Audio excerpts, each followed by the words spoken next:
త్రిష ఏం చేస్తున్నావు? త్రిష ఏం చేస్తున్నావు? తిప్పుతున్నావా? ఇయర్ పడుతున్నా తిప్పుకోవచ్చు అలాగా?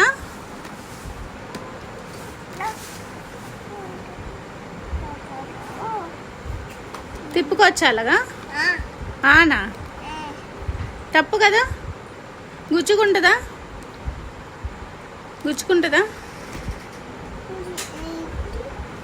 గుచ్చుకుంటుందా? తప్ప పాడేసే దానికి కూడా తిప్పకూడదు, నొప్పి వస్తుంది కదా దానికి.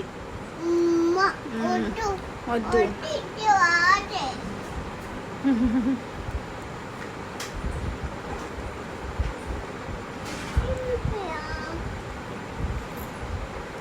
Dodo.